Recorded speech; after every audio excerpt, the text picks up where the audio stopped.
Well, welcome everyone. Thank you so much for coming to day 2 of our Perimenopause Unpacked series. I'm super excited to kind of dive into nutrition today and just so thankful that you're here to talk about it with me. For those of you who don't know me, my name is Kelly Vita, and I own a local yoga and wellness company in Batavia. It's called Empower Her Fitness. All of our classes take place in Zen Left Collective in downtown Batavia, right across from the Boardwalk Shops. And so we'll have a few things that we'll talk about in terms of upcoming workshops at the space, but we also do have specialty classes around perimenopause, menopause, beyond, and then just some ways to kind of um, calm down any maybe fitness routine that you're already doing in terms of like Pilates and yoga. So, one other thing I'll say about me is that I am passionate about women's wellness. Hopefully, that comes through today in our conversation, and just really the concept of empowering you to understand what's happening in your body so ultimately you can make choices that are right for you, rather than maybe just following like a strict diet or something that's more like mainstream. But I have a few specialty certifications around the specific focus of women's wellness, focusing on key areas of your life, pregnancy, postpartum, and perimenopause. So excited that you're here to talk to me about that last piece. Now we have quite a few things again to cover in our agenda. We started with some ground rules yesterday, and we're just going to kind of reiterate those before jumping in and then get to the meat of our topic today, and then just kind of talk about what's next for us as it relates to this week and beyond. So coming back to those ground rules, just kind of like guideposts for this week and things that I will encourage you to do is really just go out there and try at least one new thing that you learn, whether it's today or another day this week. Try it for these 5 days, maybe extend it a little bit through the weekend. Just see how incorporating small changes may have major impacts to how you feel. Now, of course, we're going to be covering a lot of things, and so trying the whole host of things at once is probably too overwhelming and ultimately setting yourself up to fail. So think about what's one thing that you could do that fits into your lifestyle and what you know that you already have planned for this week, and try to stick with that. Also, just speak kindly to yourself. If you have thoughts around maybe what you're going through and how you look and how you feel, and it's very negative, try to reframe that. So if it's not something that you would say to your daughter, your sister, your best friend, don't say it to yourself. Again, even if it's just for these 5 days, see how you feel after trying that and how much different your perspective is after that. Prioritize rest and sleep. So not just the 8 to 10 hours a night, which is, amazing if we could all get that, but also just rest. So let your body kind of rest and recover. Maybe that's throughout the day or, after a long day's work, coming down from the stress and anxiety of everything that's going on, doing something like taking a walk, kind of moving into the next one, or reading a book, listening to a podcast, doing something that really speaks to you and sparks your joy, and recovering in that way. And then lean into community, either the other women on this call or in the Facebook group. If you want to scan that and join, we know that sometimes this can be a very isolating time where no one else gets it, even like our sisters or our girlfriends or, those women around us just may not be in the same place that we are. So thankfully, it's nice to have a community that we can all plug into who just kind of get it. And then the last piece that I've added today for our little ground rules here are remember your why. So we set a why, like an intention for this series yesterday, so that you can come back to it. I showed you a picture of my little family. I have a daughter who's 3 and a son who's a year and a half. And so I'm kind of straddling postpartum and perimenopause. But with that being said, like they are my why. So I want to make sure that I am strong and healthy for them, especially as I age and go through, the signs and the symptoms of perimenopause. I want to make sure that I am showing up for them every day by taking care of myself. So if you haven't set your why yet, maybe consider what your why is so you can come back to it when things feel challenging and, maybe you just want to be like, oh, whatever. So with that being said, let's get into what we're here to talk about. And before we talk about nutrition, I really want to talk about why nutrition is so important. So many times we think about like buckling down on nutrition really being centered around weight management. So as we come into perimenopause, you may have noticed that you're either gaining weight or it's being redistributed, maybe, moving down more into your midline than other areas of your body. And so we just want to not necessarily focus on that, but focus on all the other factors that come into play with regards to your health and how nutrition helps those. And kind of weight management is just an amazing side effect. So with that being said, we'll get into some of the key health concerns in perimenopause and beyond. So this is kind of like where we are for the rest of our lives, things that we have to worry about. So blood sugar regulation and the challenges that you may face. In perimenopause, we often come up against insulin resistance. So when we eat something sweet, it spikes our insulin, and we can't necessarily use that right away. And so we store it as fat. And so we want to be able to really fully utilize the insulin that's produced with what we eat and not become resistant so that we're not storing all of this extra as fat, but rather we're using it as we need it. Insulin resistance also leads to higher blood sugar levels. And so if you have like a continuous glucose monitor, you may see that your blood sugar is always high, or you have really high spikes and really low lows. And so we want to just make sure that we are balancing blood sugar. We also have metabolic changes that happens, increasing the risk of type 2 diabetes and ultimately cardiovascular disease. And so that is why blood sugar regulation is so very important. Now, chronic inflammation, you may have heard of inflammation in terms of like inflammatory foods that you eat, or you may just feel like bloated or puffy. And that can all be inflammation, but chronic, just like over and over continuous inflammation can also cause some different autoimmune diseases. And so we really want to make sure that we are hyper-focused on limiting and reducing inflammation where we can. Now, in perimenopause, the decline in estrogen levels can lead to increased production of pro-inflammatory cytokines. So that contributes to this inflammation. And we want to make sure that we are doing what we can to prevent that. Again, inflammation is linked to cardiovascular disease, osteoporosis, cognitive decline, kind of everything that we're going to talk about in the next 3 bullet points. Now, one of the symptoms that you may have is just like this brain fog. Maybe you can't remember like why you walked into a room, or why you opened your phone. That happens to me all the time. You may have those cognitive function challenges, but you also may be seeing some changes in your mood. And so this could be just more anxiety, depression. You are just irritable in a way that you haven't been before. And so these fluctuating hormone levels that we talked about yesterday can affect neurotransmitter systems, and that's what's leading to our mood swings and our anxiety and our depression. And so as we just mentioned too, that chronic inflammation tied to these fluctuating hormone levels contributes to cognitive decline, increased risk of neurodegenerative diseases, etc. So we want to make sure that we are hyper-focused on nutrition as it relates to that. Cardiovascular health risks. From yesterday, we talked about cardiovascular disease being the leading cause of death in women over 50. That may be a statistic that you did not know, but yes, that is something that we really need to focus on. And so with the decline in estrogen, again, we need to be hyper-focused on nutrition that promotes strong cardiovascular health where we can.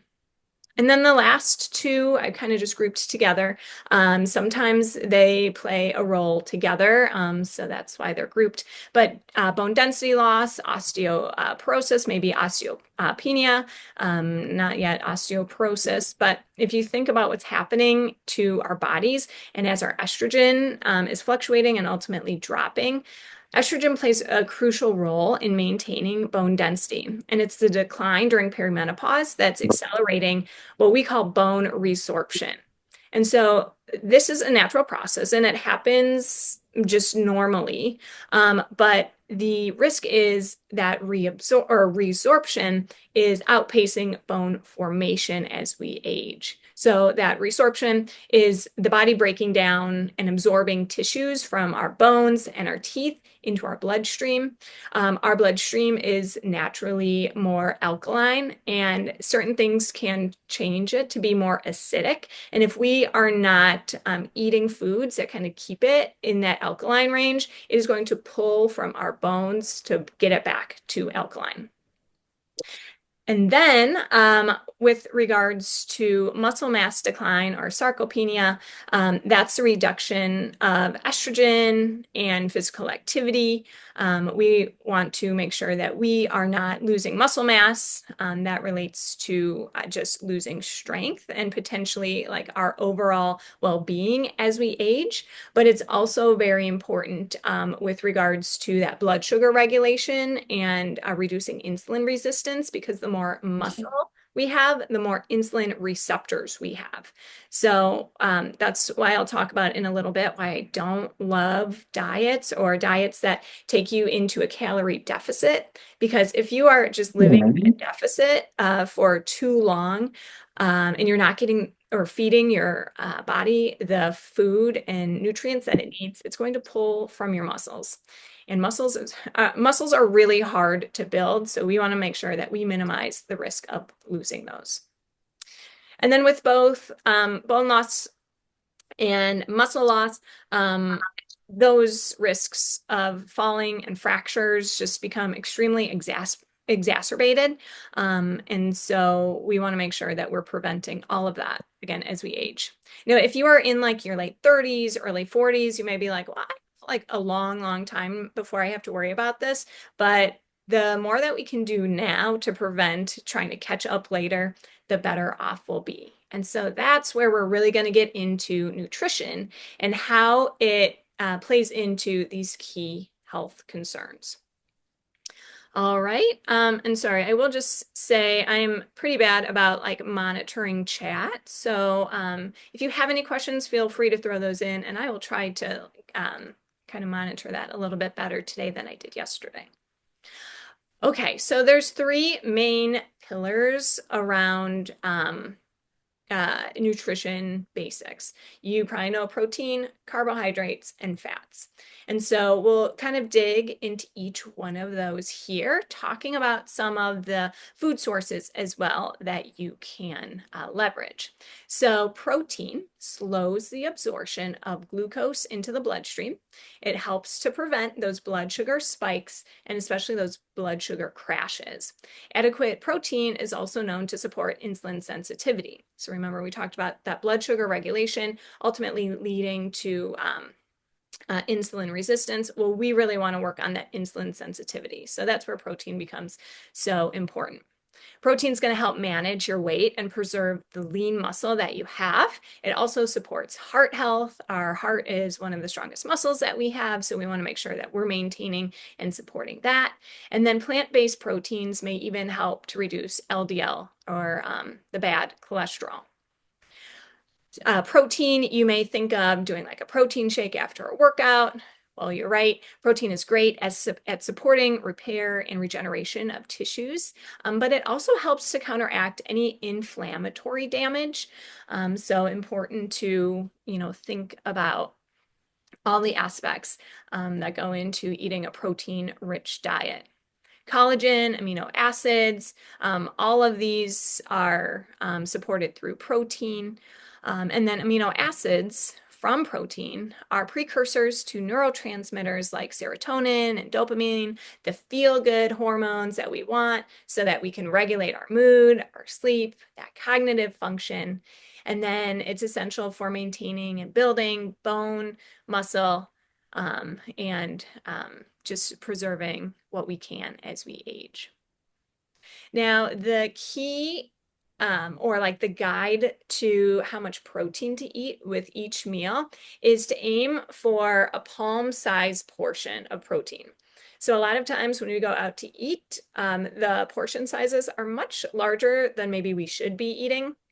So that's why I kind of like to say with your hand, which you hopefully will always have with you, utilize what I'm about to tell you to gauge how much protein, carbs, and fat to eat with each meal.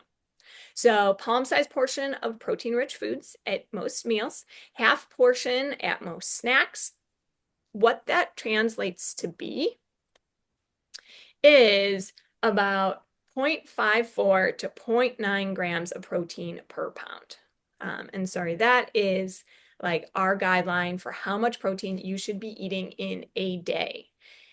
And so almost everyone that I work with, I only know one woman who's eating more than that. We are just not getting enough. So especially as we start to think about weight management and controlling some of these key risks that I just talked about, protein is like the first thing that we can do. We can try to get more in the food that we eat during the day, whether that be through meals or through snacks. Now, I especially want to talk about breakfast because so many people that I work with, not just women, but so many people that I work with, they have a cup of coffee and they call it a day. And so the rule around protein is to aim to get around 30 grams between 30 and 60 minutes of waking.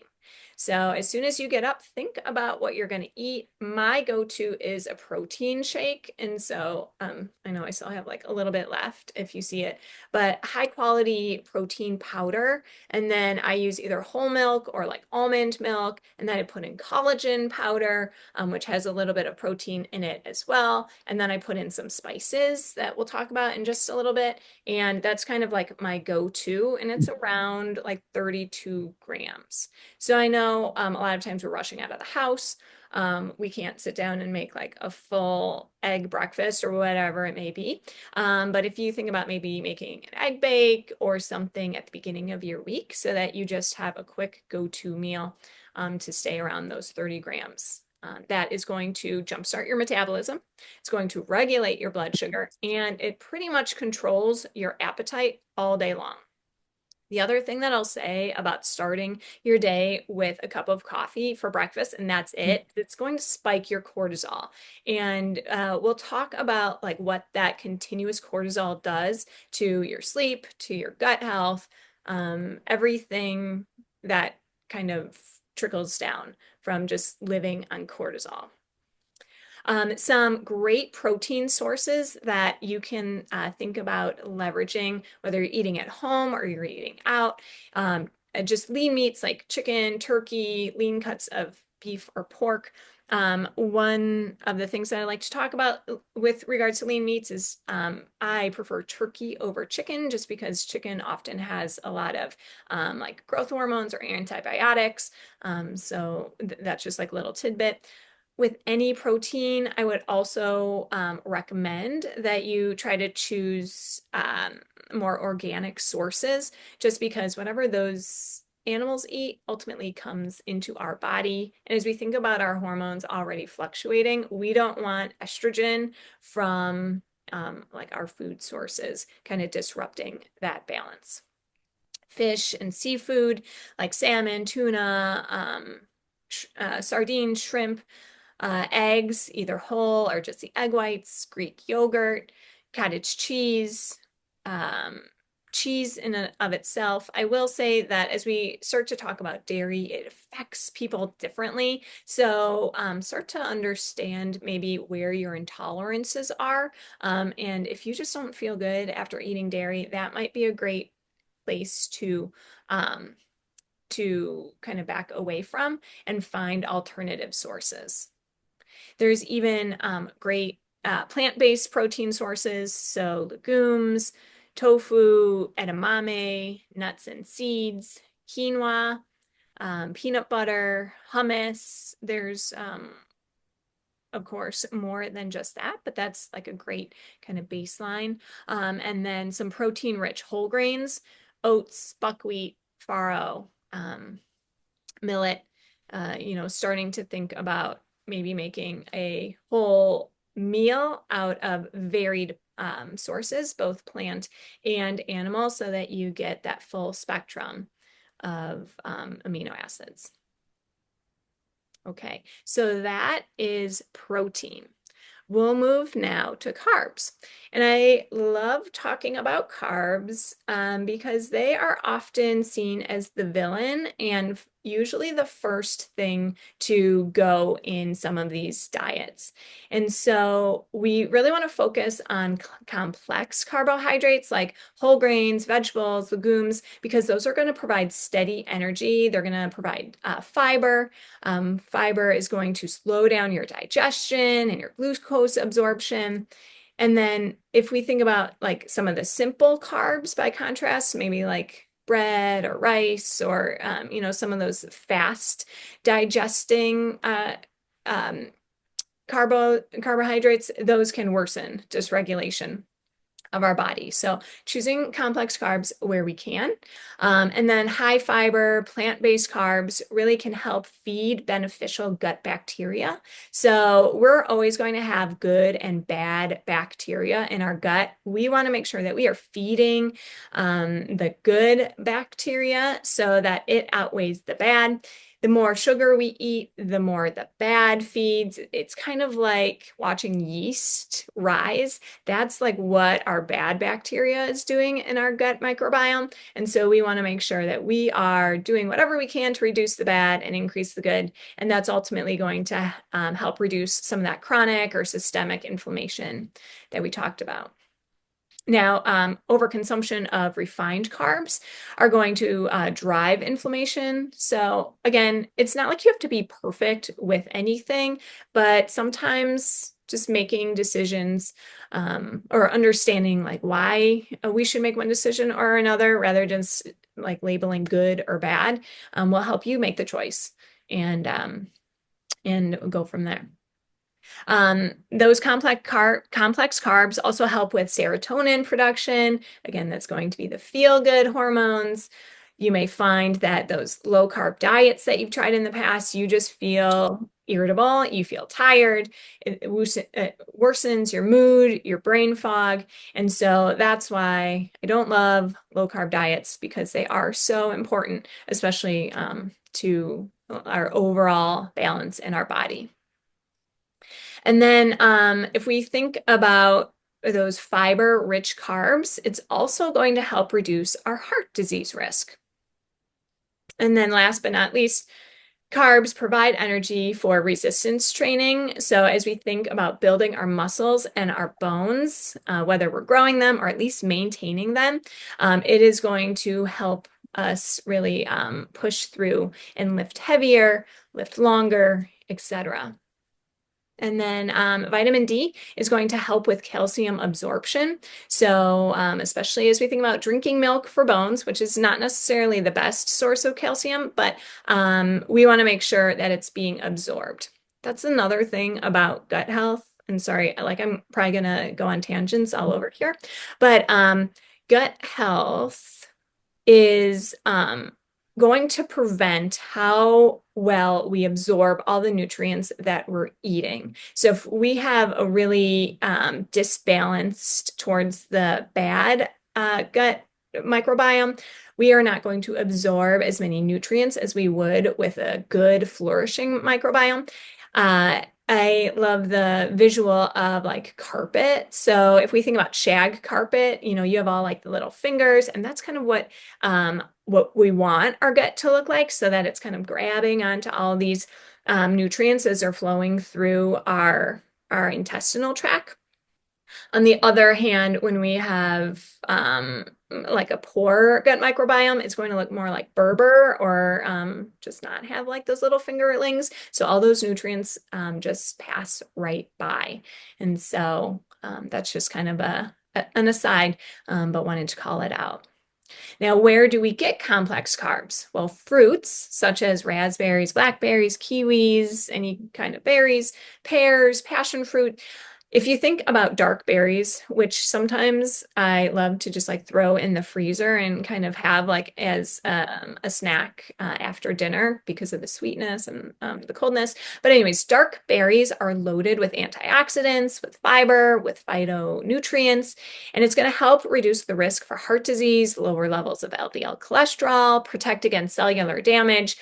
So as we think about our maybe risk for cancer and cognitive decline increasing as we age, this is going to help protect against that cellular damage. Vegetables, so thinking of maybe some of the leafy greens like kale or spinach, Brussels sprouts, artichoke, broccoli. You may hear cruciferous veggies are really good for you, and that is true. These are ones that I would see like, how do I feel after this? Sometimes I feel a little bit more bloated or gassy, and so I just try to minimize what I do in those areas. But the cruciferous vegetables themselves aid in estrogen metabolism and balance, and then they also have calcium in them to improve bone health. Complex carbs are also whole grains, such as oats and quinoa, beans and legumes, such as lentils, kidney beans, chickpeas, and then starchy tubers, such as potatoes and sweet potatoes. Now, the rule of thumb here is to eat a cupped handful of carbohydrate-rich foods at most meals. And then if you are very active, I would eat a little bit more.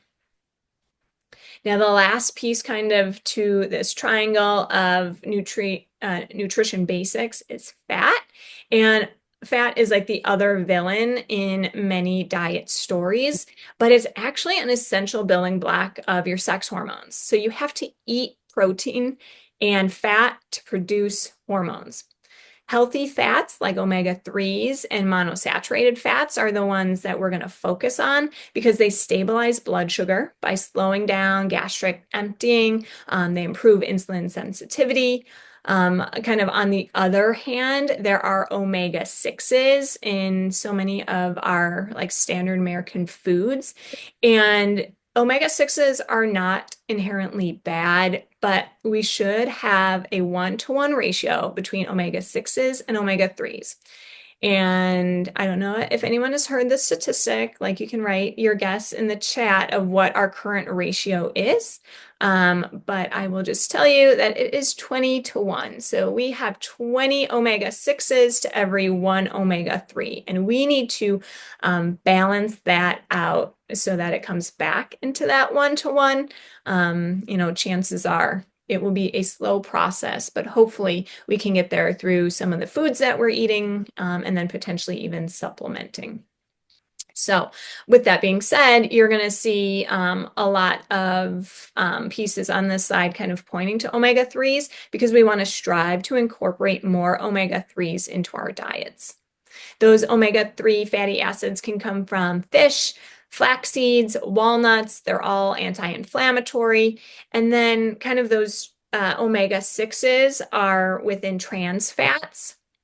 And so we want to think about like some of the baked goods that we eat or some of the fast foods and what they're fried in, etc. Now, the other piece to this is brain functions or cognitive function. And the brain is about 60% fat. And that's another reason why I don't love making it the villain in our diet story, because when we cut it out, that's really going to affect depression and cognitive decline. Instead, omega-3s are supporting our neuron structure, mood regulation, and memory.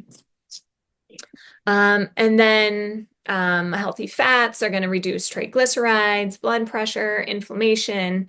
and aid in absorption of fat-soluble vitamins like D and K2. So you have water-soluble vitamins, which are vitamins that dissolve and are absorbed with like a water source, and then fat-soluble vitamins where you really need fat combined with that vitamin to absorb it. And so as we think about absorbing some of the vitamins like D and K2, those are critical for bone health. So that's why we want to make sure that we are eating fat with those like sources for our overall health. I talked about minimizing fats, like saturated fats and trans fats. Those are coming from, again, our fried fast foods and commercial baked goods, but then also excessive refined vegetable oils. So if you were thinking about what you cook with at home, I would encourage you to minimize or avoid corn, soybean, and canola oil and really stick to some of the other oils such as olive or avocado. And then you can always incorporate more healthy fats from nuts and seeds, olive oil, avocado, and omega-3s that are found in fatty fishes, flax seeds, walnuts, and supplements, kind of as I mentioned before. Now, with regards to the serving size for fat, that is around the size of your thumb. But a good tip to remember is that if after you eat a meal, you're still hungry, that means you need to add more protein. If you don't feel satisfied, if you're just thinking like, oh, what can I snack on? Then you need to eat more fat. Okay. So think about how you feel after each meal. If you feel really full, you're good to go. But if you're still hungry, eat more protein. If you feel like you just want to snack right away, eat more fat at your next meal. And all of this kind of goes to the point that I'll make in just a little bit, but I'll preface it now, is that it's really great to keep a food journal or log. So it's not to say like how many calories did I eat with this meal, but like what did I eat and when, and how did I feel after? And so that may be with regards to your how like satious you are or how full you are, but also are there any perimenopausal symptoms that are amplified after eating that?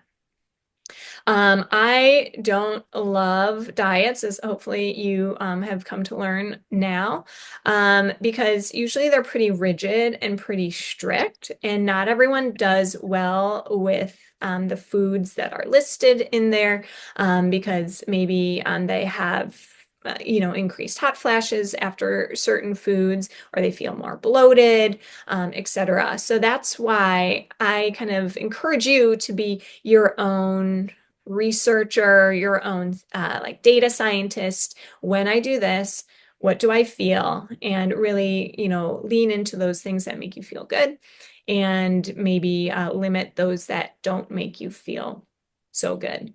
A case in point is coffee and alcohol.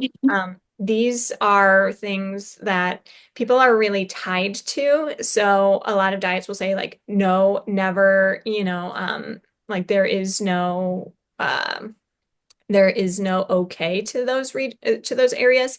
But it's like see how you feel after you consume caffeine or alcohol, and if you don't sleep well with either, or you feel like your hot flashes have increased, short term after, then maybe you need to back off of those. Everything is bio individual. And so what works for your sister, for your best friend, for your cousin, may not work for you. And so again, that's just all going back to kind of finding what works for you and really leaning in. Now, one thing that I alluded to a little bit was supplementation.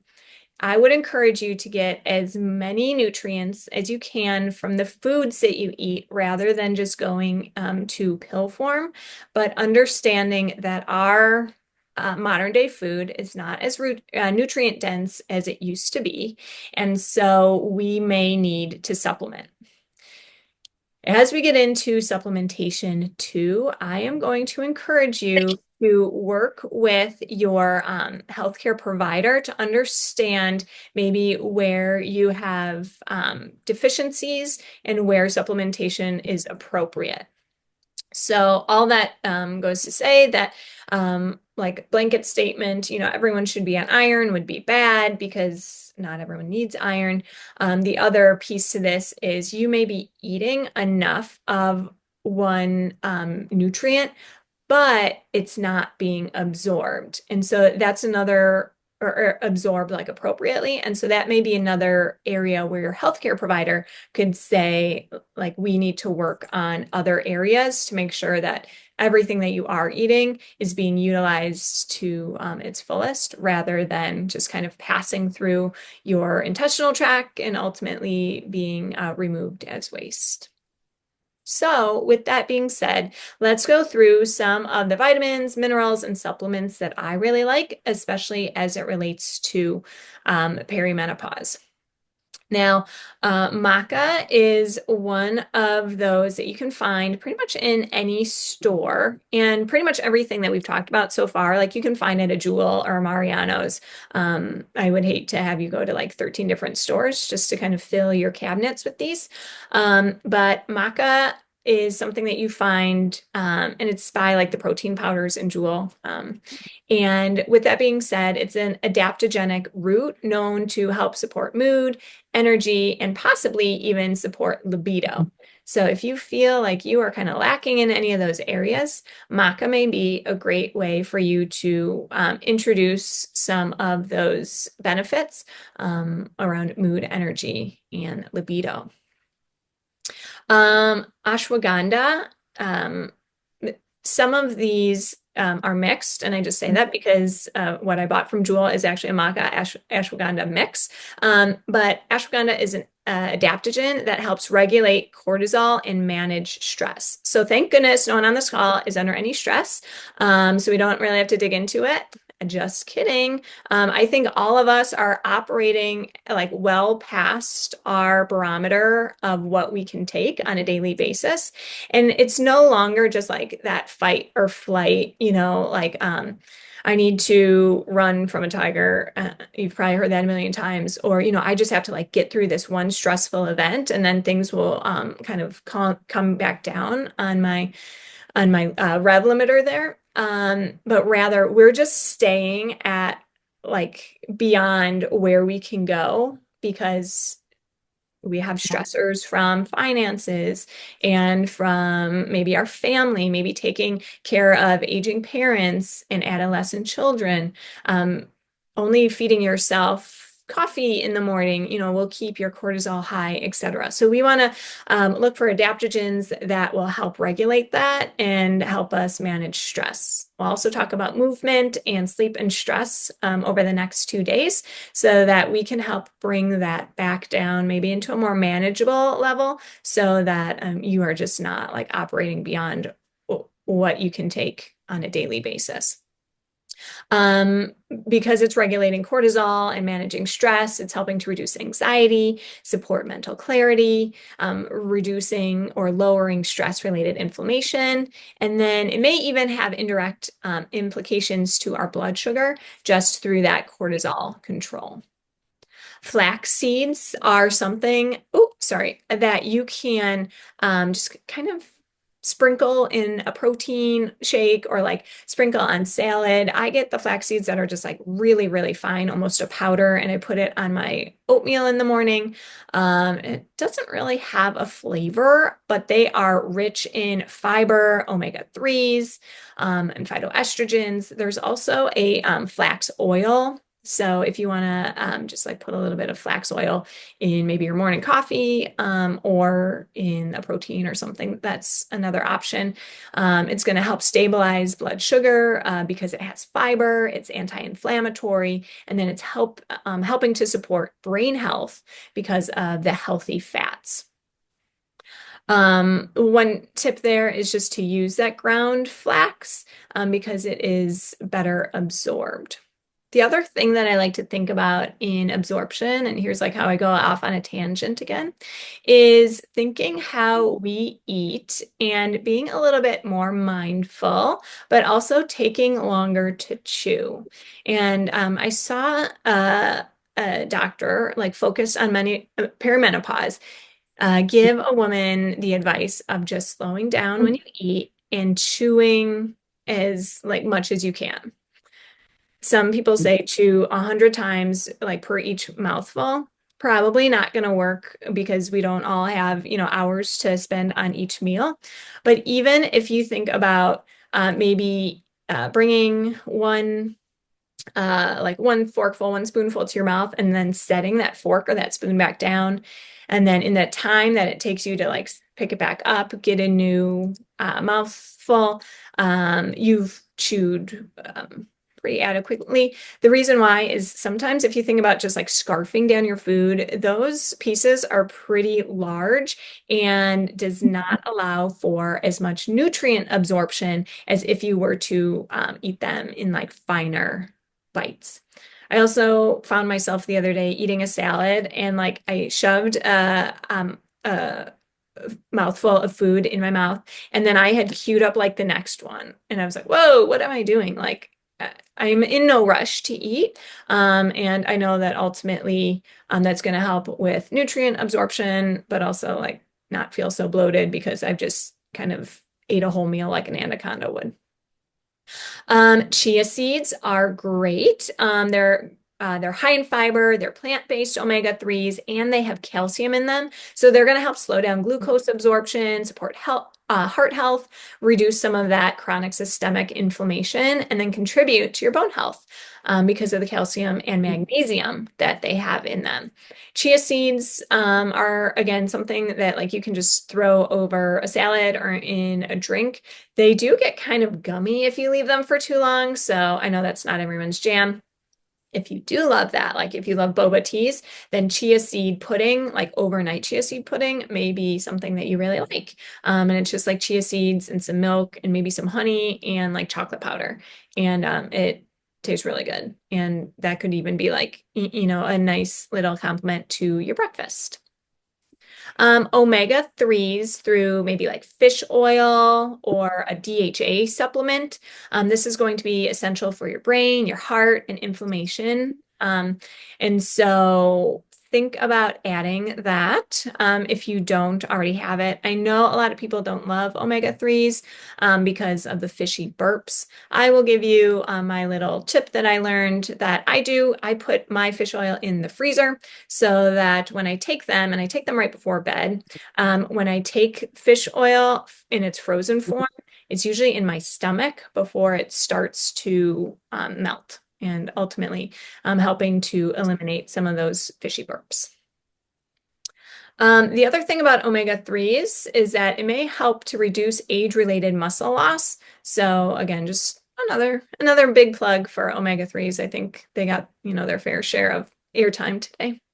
Magnesium comes in a couple of different forms. So either citrate or glycinate are preferred. And pretty much everyone is deficient in magnesium, but it's vital for over 300 biochemical reactions. So this is probably one thing that no matter like what resource you listen to or you read, they're probably like, get on magnesium because everyone needs it. Magnesium helps to support insulin sensitivity, blood sugar regulation. It aids in relaxation, sleep, and mood because it kind of helps to relax your muscles. The other thing about magnesium, which is amazing, is that it does not have to be taken orally. You can take it through an Epsom salt bath. So Epsom salt is kind of you just floating in magnesium. There's also different like sprays or lotions that you can put on either at the point of muscle fatigue or discomfort or on the bottom of your feet. So what I do before bed is I have like a little magnesium spray. I spray the bottom of my feet and then I put my little socks on. And then I go to bed.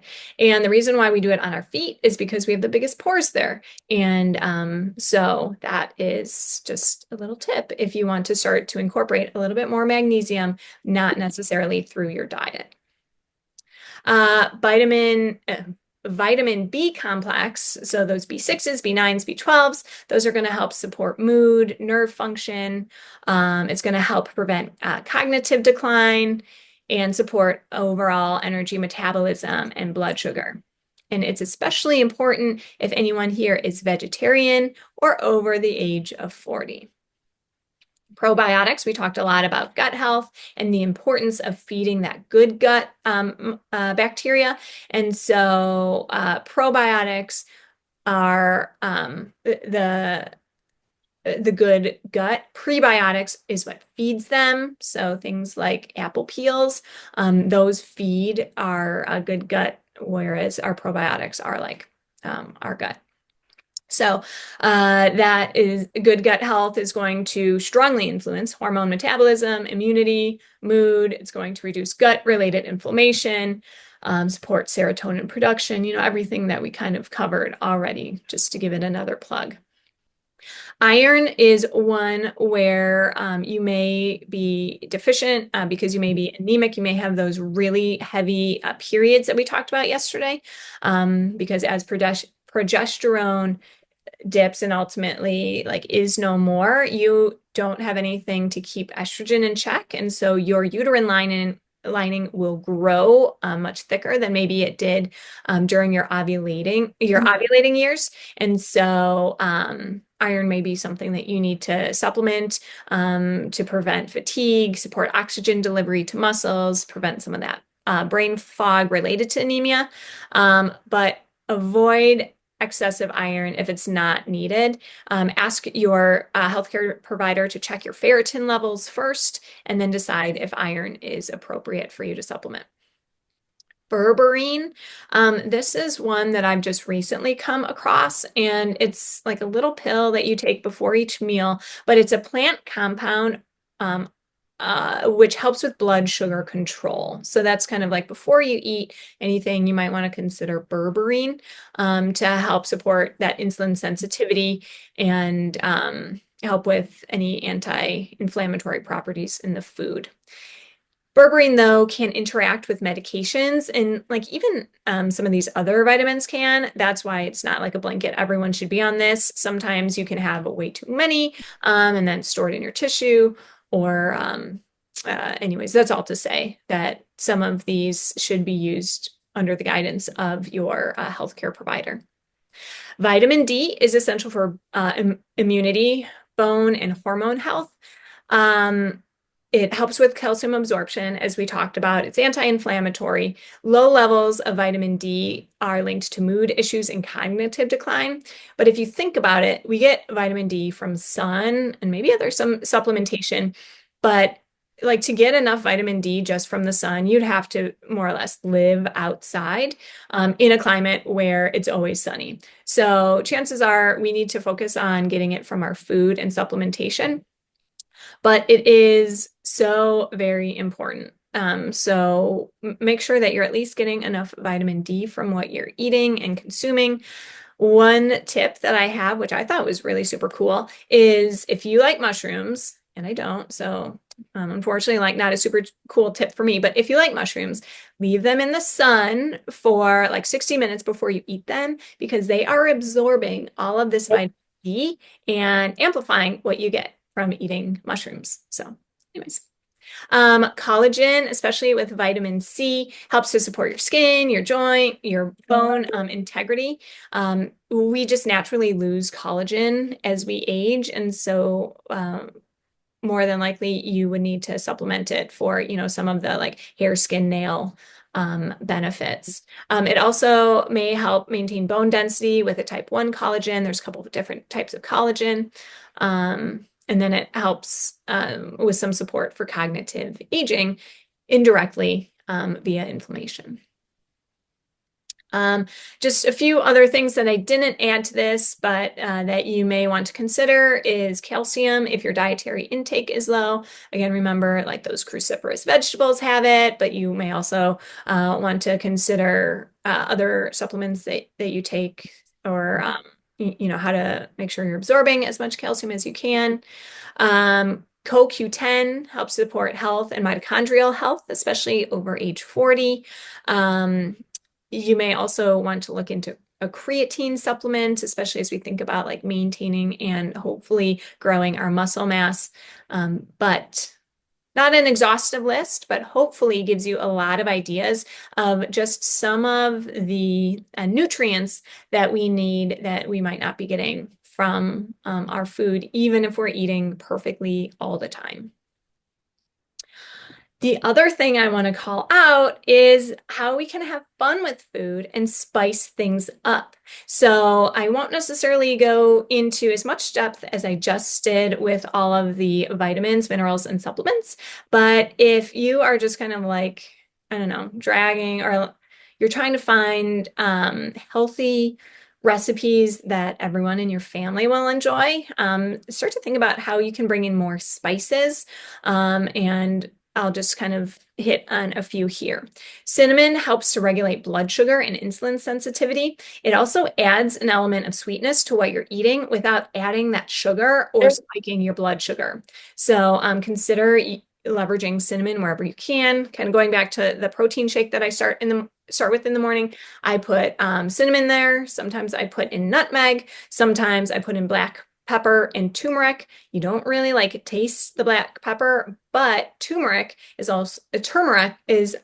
actually better absorbed when combined with black pepper. So if you've ever had like a golden latte or something, one of the recipe ingredients may be black pepper, and that's because of its nice combination with turmeric.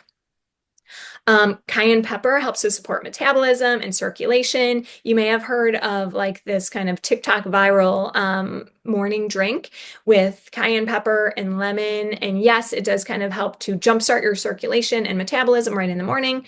Sometimes it's a little bit spicier, so an alternative may be paprika.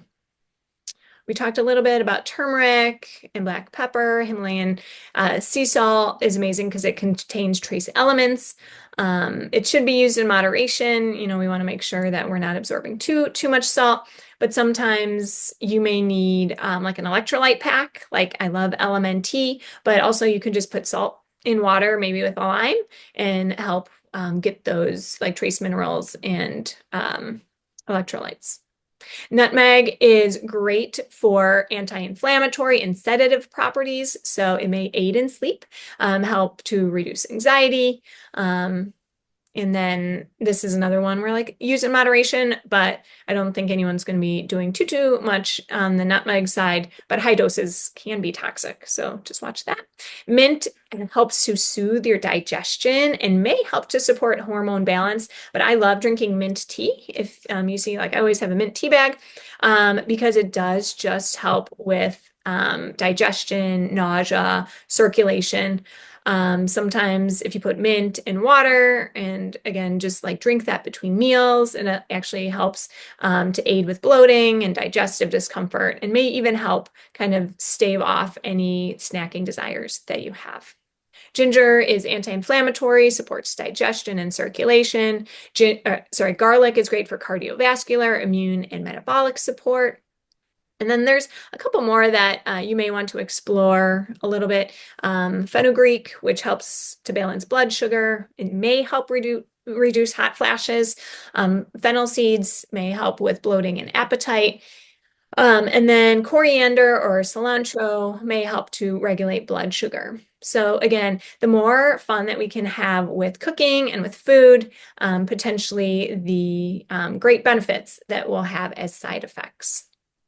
I'll just kind of quickly go through these do's and don'ts because I talked a lot about the concept of a bio-individuality, the fact that what someone else does will not necessarily work the same for you. We all have unique backgrounds, environments that we live in, stressors that we deal with every day. So don't necessarily like take someone else's diet and think that it'll have the same effects on you, but rather be your own best advocate and experiment in finding what works for you, keeping a log or a journal just to see kind of how your symptoms increase or are negated after certain foods that you eat.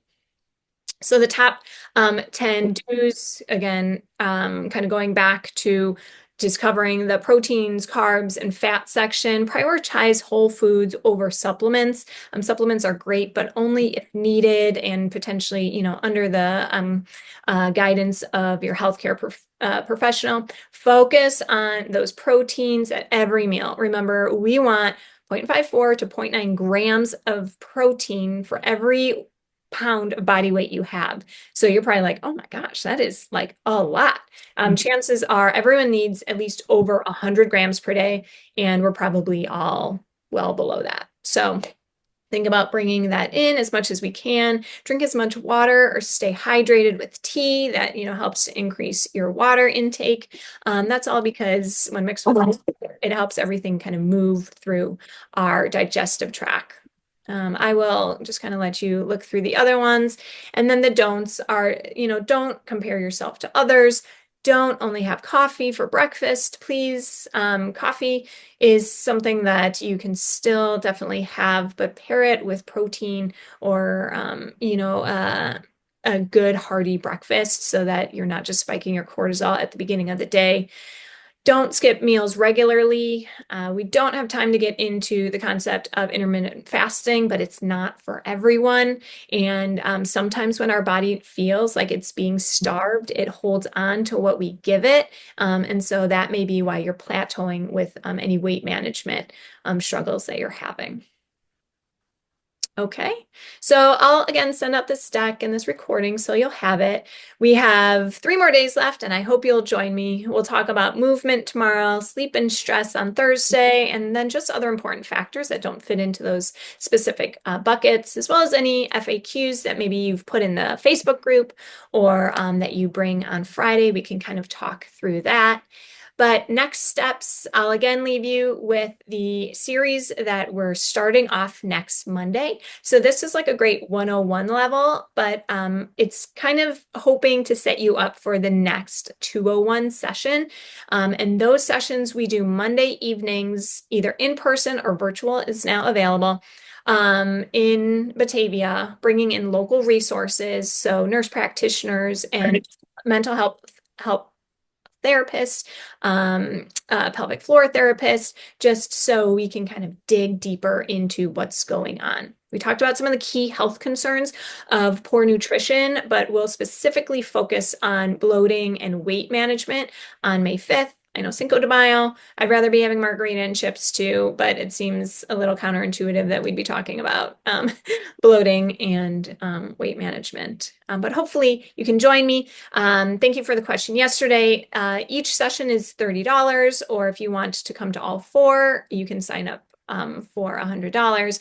Those will be recorded and sent out if you cannot make one. And I have a special code there, Peri, P-E-R-I, to get 25% off either one session or all 4 sessions, whatever it may be.